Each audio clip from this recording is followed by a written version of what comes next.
E aí, pessoal, bom dia, boa tarde, boa noite. Convido aí os colegas que desejarem fazer uma bateria de exercícios da cadeira de teoria da pena.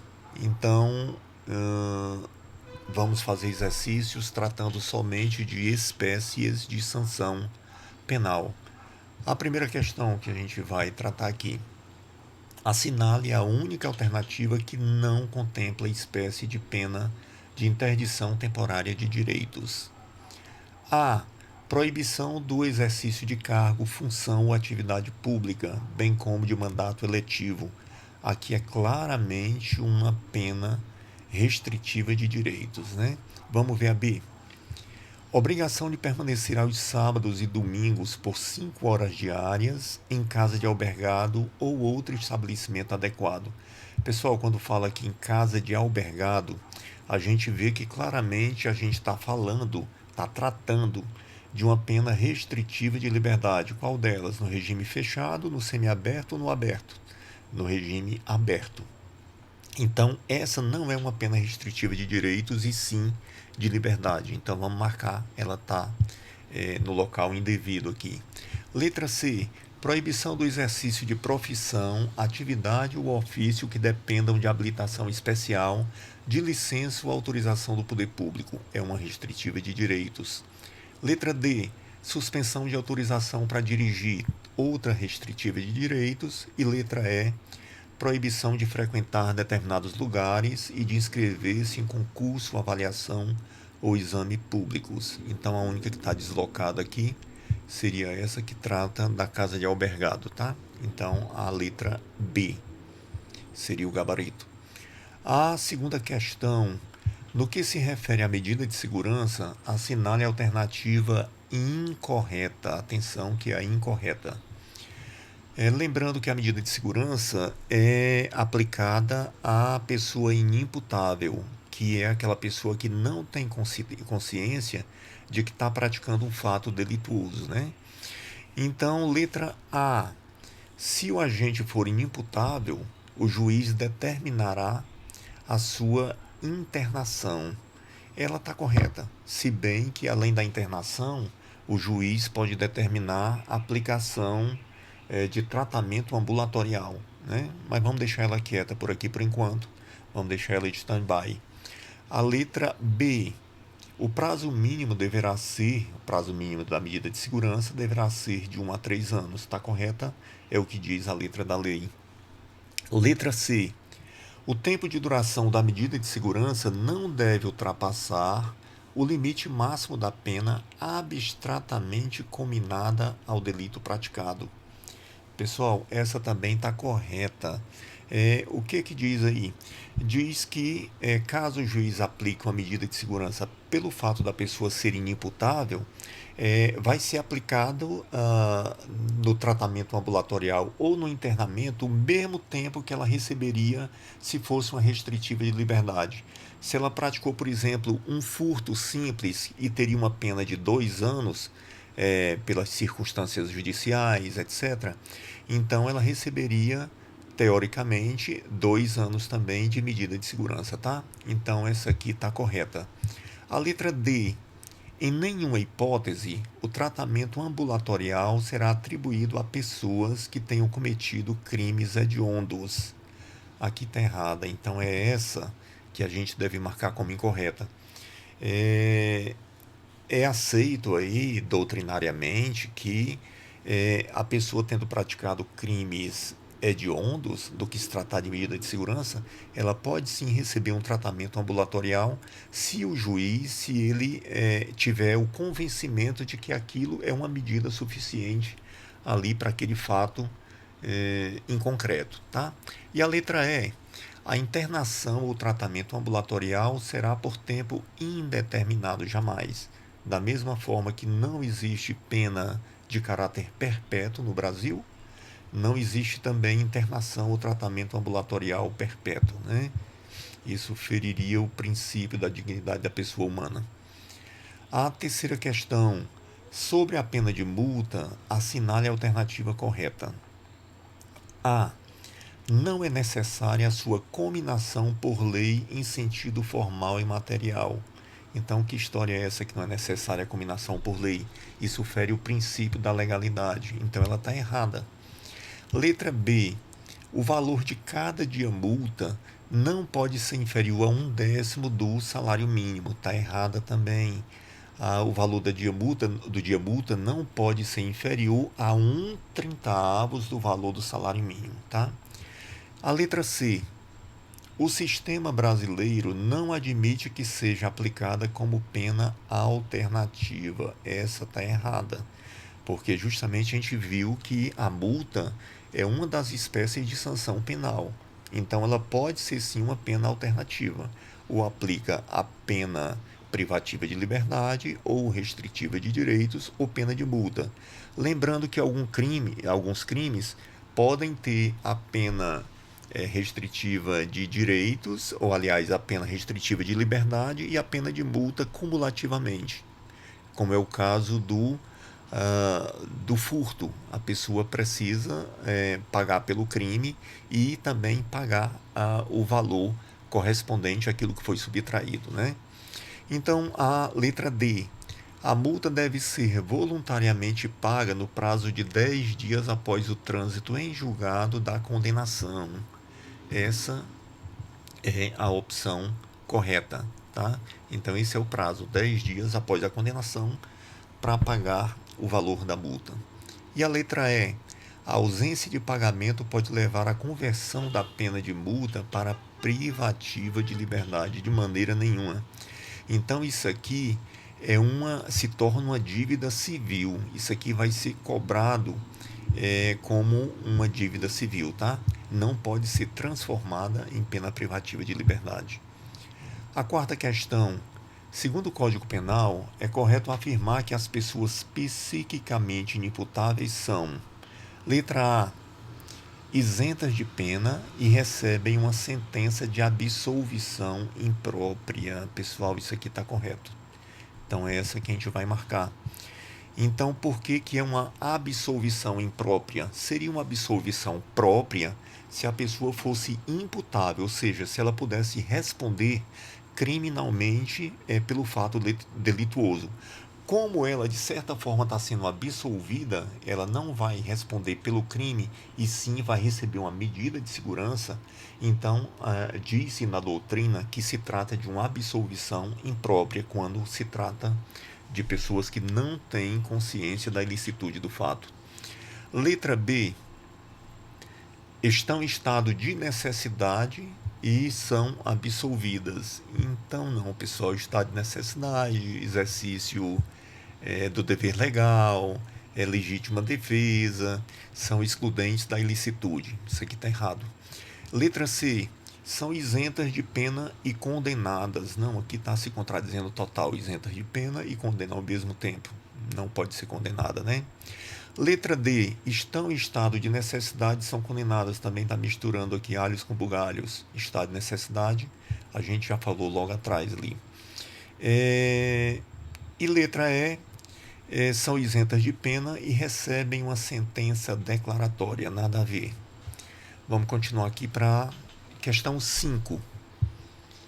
O livramento condicional. A. Pode ser revogado com a prática de crime doloso no período de prova, independentemente do trânsito em julgado, conforme jurisprudência do Superior Tribunal de Justiça. Isso aqui está incorreto. A jurisprudência diz exatamente o contrário, que pode ser revogado se a pessoa for condenada em crime doloso, tá? Então tem que transitar em julgado para que seja revogada aí a situação, né? A letra B exige o cumprimento de 3/5 da pena. Barulho da moto aí, desculpem. Letra B exige o cumprimento de 3/5 da pena para o condenado reincidente em crime hediondo. Não. Exige o cumprimento de 2/3 da pena. Então, no caso de crime hediondo. Então, isso aqui está incorreto também. Letra C. Pode ser mantido se a condenação por crime doloso praticado durante o período de prova resultar em aplicação de pena restritiva de direitos. Então, essa aqui é a correta, pessoal. Então, se a pessoa foi condenada, ela está no período de provas, ali no livramento condicional, né? Ela foi condenada, mas a condenação acarretou uma pena restritiva de direitos, ela não vai perder o seu livramento condicional. Letra D. Pode ser suspenso cautelarmente com a notícia de descumprimento de suas condições, como, por exemplo, o não comparecimento periódico em juízo. Então, não é motivo para a perda do livramento condicional. E a letra E.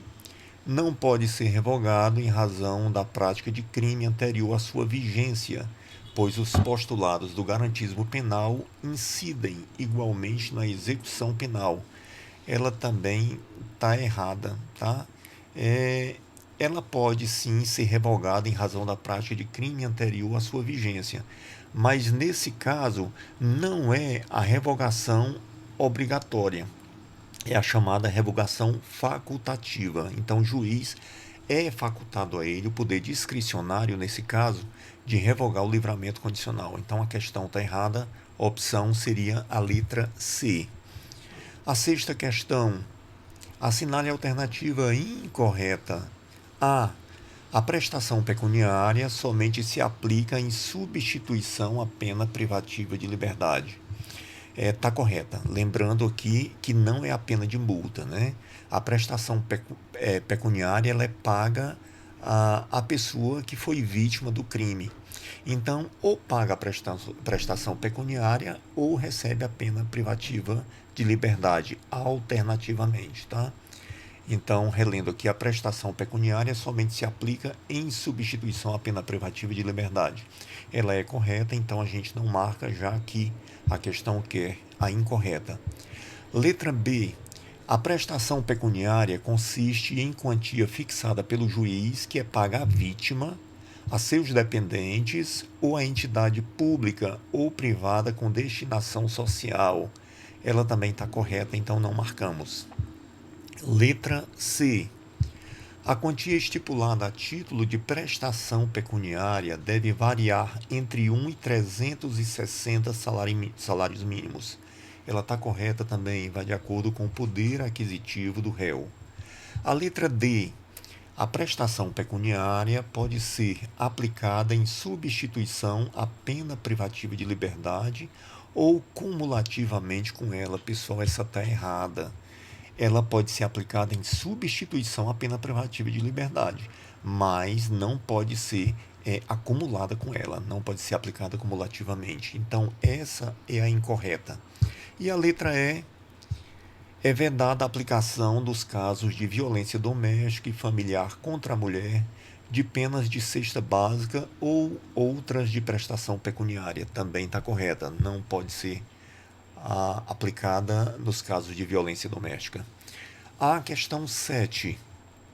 Assinale a alternativa incorreta no que se refere ao tema de medidas de segurança.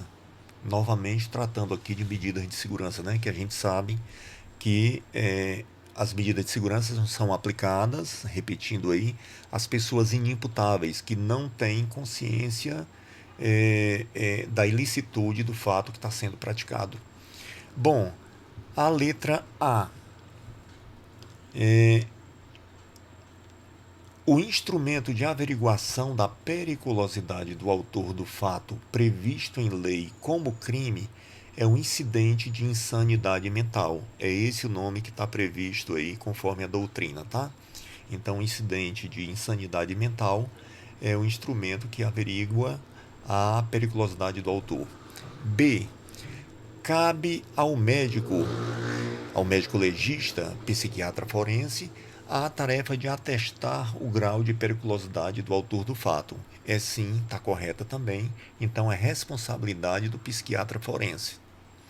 Embora ele possa trabalhar em conjunto com a equipe multidisciplinar para chegar a um diagnóstico, né?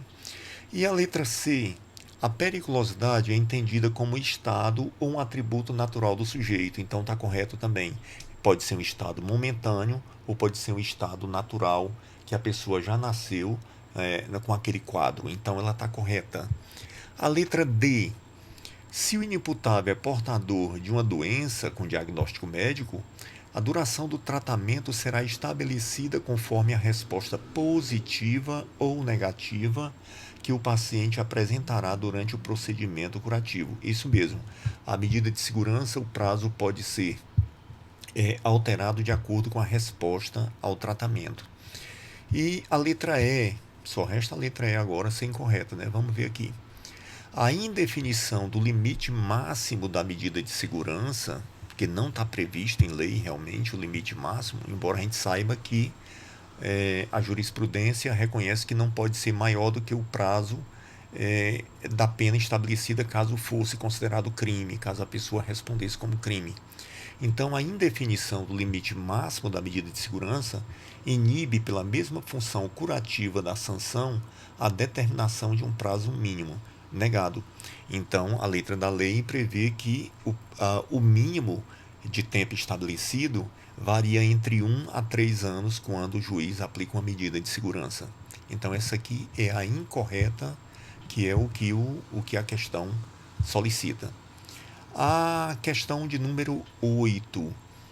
O movimento da reforma psiquiátrica brasileira teve início no final da década de 70 e tem trabalhado com eixos de distinção sobre o tema do direito das pessoas em sofrimento mental.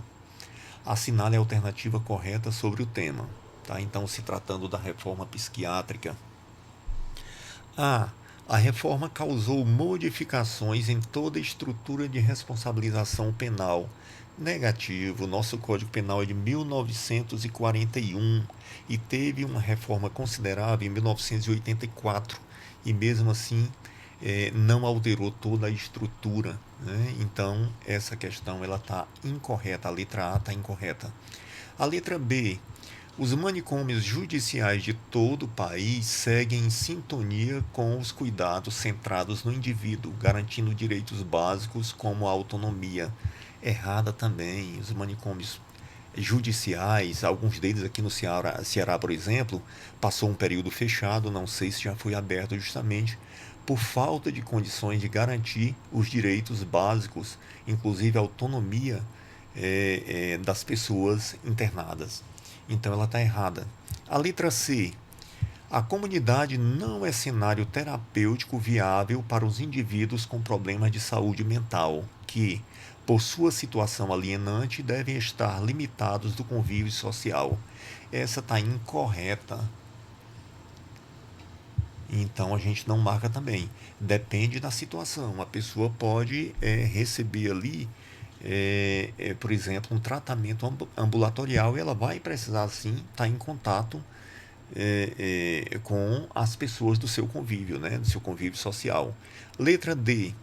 Tem gerado amplos debates e, embora não tenha alterado o texto formal do Código Penal, tem dado ensejo a novos entendimentos e decisões pautados na desinstitucionalização. Então, essa está correta, pessoal. Está se buscando, sempre se falando em desinstitucionalizar, retirar as pessoas que recebem medidas de segurança desses ambientes de manicômios judiciais, como eram chamados anteriormente. Né? E a letra E trouxe para o Código Penal a abolição da ideia da categoria de doença mental e de tratamento psiquiátrico. Negativo, não trouxe nada para o Código Penal a ideia de abolir a doença mental e tratamento psiquiátrico. Não, então a letra D seria o gabarito. A nona questão. Quanto à aplicação da pena, é correto afirmar que a. No concurso de agravantes e atenuantes, entende-se por circunstâncias preponderantes as que resultam dos motivos determinantes do crime, da personalidade do agente e da primariedade. Olha aqui a pegadinha, tá?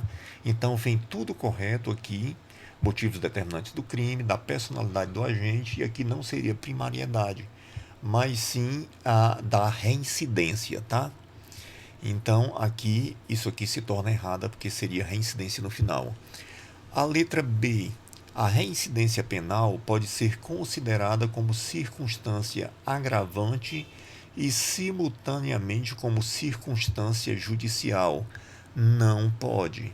A reincidência penal, ou ela é considerada como circunstância agravante, ou então é considerada como circunstância judicial. A circunstância judicial são tratadas lá na fase 1 da dosimetria da pena, né? E as agravantes são adotadas ali na fase 2. Então, se usar a mesma reincidência nas duas fases do nosso sistema trifásico, a gente estaria ferindo o princípio do ne bis in idem, ou seja, de agravar duas vezes, de punir duas vezes a pessoa pelo mesmo crime. Então essa está errada. A letra C.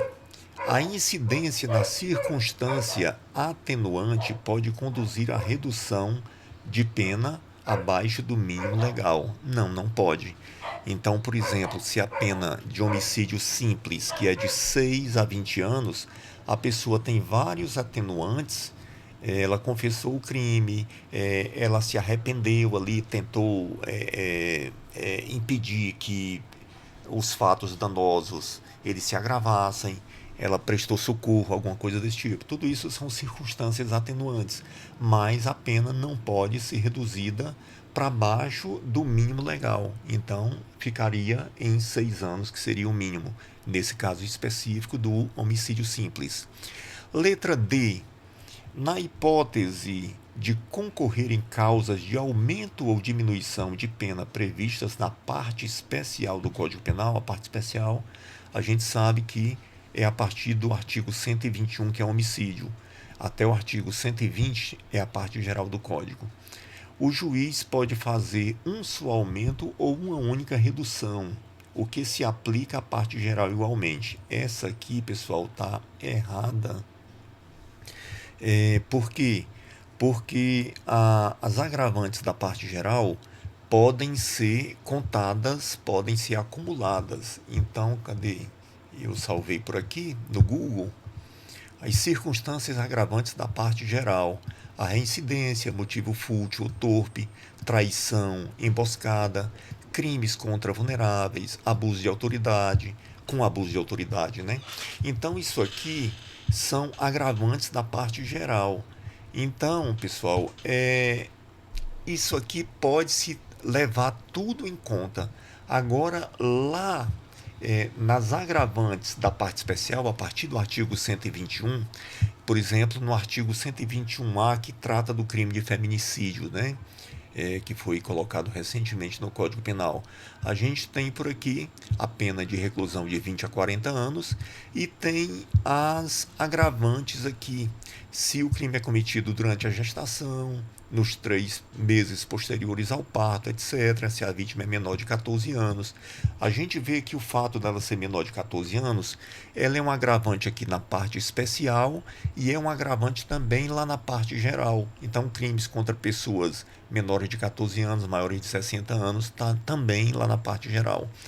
Então, pessoal, aqui na parte geral, no crime tipificado, né, no artigo 121A, só pode usar uma agravante dessas ou uma atenuante. Já lá da parte geral do Código Penal, pode usar várias agravantes. Então, voltando lá para a nossa questão, reler aqui que eu me perdi. Enquanto a aplicação da pena, é correto afirmar que, cadê? Na hipótese de concorrentes de concorrer em causas de aumento ou diminuição da pena previstas na parte especial do Código Penal, o juiz pode fazer um só aumento ou única redução. E isso está correto. O que se aplica à parte geral igualmente? Não, essa parte está errada. Então, a parte geral não recebe esse tratamento na dosimetria da pena. Como a gente viu, pode usar todas as agravantes lá da parte geral. E a letra E, só resta ela. Na hipótese de concorrer em causas de aumento ou diminuição da pena previstas na parte especial do Código Penal, o juiz pode fazer um só aumento ou única redução, tá correto? Sendo inaplicável esta regra à parte geral. Então essa está corretíssima, né? Vamos lá para a última questão, a de número 10, sobre a pena de prestação de serviços à comunidade. A. É uma modalidade de pena de multa, negativo. A pena de multa é uma das três modalidades de sanção penal, né? E a prestação de serviços à comunidade é uma restritiva de direitos, né? Então, isso aqui está incorreto, a letra A. A letra B refere-se à proibição de inscrever-se em concurso, avaliação ou exames públicos. Negativo, aqui também é outra restritiva de direitos. C.